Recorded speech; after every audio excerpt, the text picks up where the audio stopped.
Hello, Ari here for nanotransformation.com, and I'm going to cover very briefly here a session that was held a couple of weeks ago.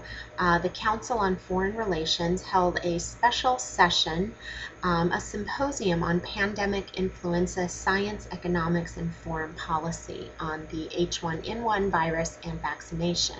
This is the entire transcript, as well as showing everyone here who were the panelists. There were also federal and state officials present in order to talk about some of the challenges that local, state, and government officials are facing both in vaccination and with the pandemic itself. I'm going to queue up here to a particular part of the transcript where the panel is discussing mandating the vaccine for children. Now this starts out with a question from Rory Lanceman, a member of the New York State Assembly. And he's asking about mandatory vaccination for New York health workers and whether the panel feels that this is something that should be implemented, whether it's scientifically sound.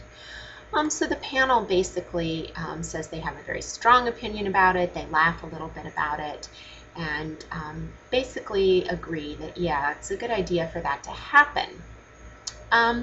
What's interesting is, though, that then they jump right to, then should we mandate for children? And there's laughter in the council. And Cohen says, well, we do for school entry. Individual states do for school entry. Why don't we do that to protect the population? And we know that protecting our children from the vaccine, if they are indeed 10 times more infectious, at which point Monto goes into the fact that part of the problem with the influenza vaccine is that it has to be done every year. And he admits it's not a great vaccine. We've shown in a recent study 70%, basically 70% effectiveness of the live vaccine in healthy adults, healthy young adults, who should have the best results, basically. So he says we need a better vaccine. Cohen says it's an interesting question, though. Would you be against mandating? The panel says, well, Simonson says, I think this is very interesting because, I mean, especially for the healthcare worker, for example, there are many, many good reasons why healthcare workers should be considering immunization for their own safety, but also to protect and first do no harm to the patients that they are treating.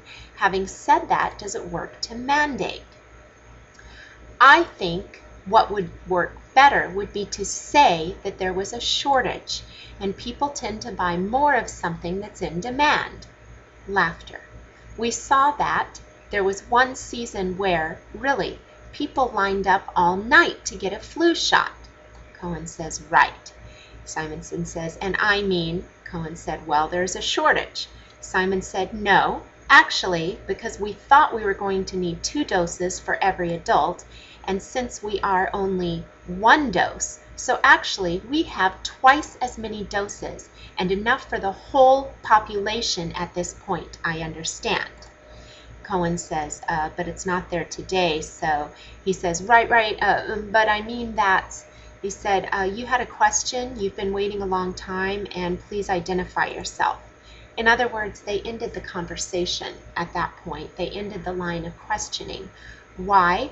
Because she brought up, Simonson brought up the valid point that there is actually plenty of vaccine available, and that what would be most effective to get people to take the vaccine would be to pretend there was a shortage, because people tend to buy more of something that's in demand.